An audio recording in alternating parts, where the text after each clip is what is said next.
দর্শক, আপনারা breaking a দেখতে পাচ্ছেন, প্রত্যাহার হচ্ছেন দেশের সব জেলার প্রশাসক।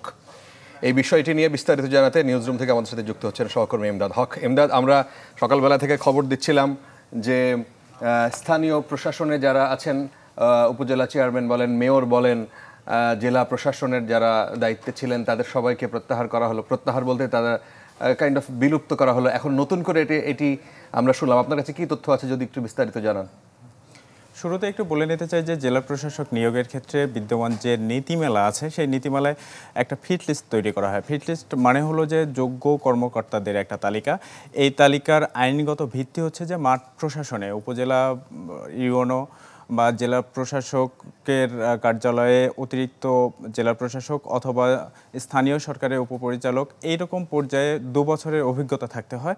সেই সাথে তার ক্রয় ব্যবস্থাপনা, তার সততা, তার চলমান প্রকল্প সম্পর্কে বিস্তারিত জ্ঞান থাকতে হয়। এ বিষয়ে এই যে জনপ্রশাসন মন্ত্রণালয়ের অধীনে সুপিরিয়র সিলেকশন বোর্ড এসএসবি একটা ইন্টারভিউ নেয়। এটা তো গেল শাসবিক ব্যাখ্যা, কিন্তু বড় কথা হলো যে তার রাজনৈতিক লেজুর বৃত্তি থাকতে হয়। একটা সিন্ডিকেট থাকে, এর আগে অভিযোগ আছে যে প্রধানমন্ত্রীর দপ্তর থেকে একটা সিন্ডিকেট মেনটেন করা হতো।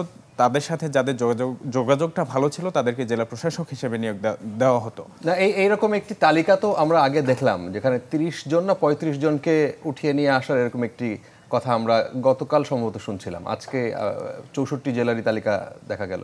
যেটা বলছিলাম আর কি, যে বৈষম্য বিরোধী ছাত্র আন্দোলনের একটা দাবি ছিল যে সততা মেধার ভিত্তিতে কর্মকর্তাদের নিয়োগ। তার জেলা প্রশাসকের ক্ষেত্রেও এই নিয়োগটা কার্যকর হচ্ছে। আজকে এসএসবির বৈঠক চলছে, এখনও চলছে।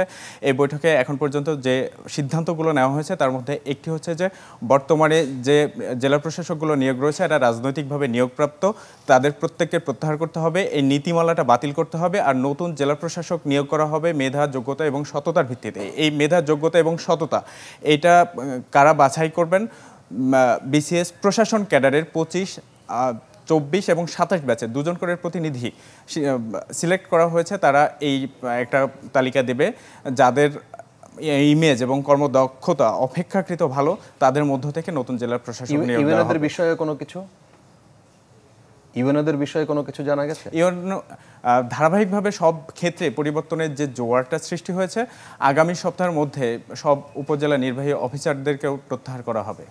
হতে পারে। জি, অনেক ধন্যবাদ। ইমদাদ হক আমাদের সাথে যুক্ত হয়েছিলেন নিউজরুম থেকে।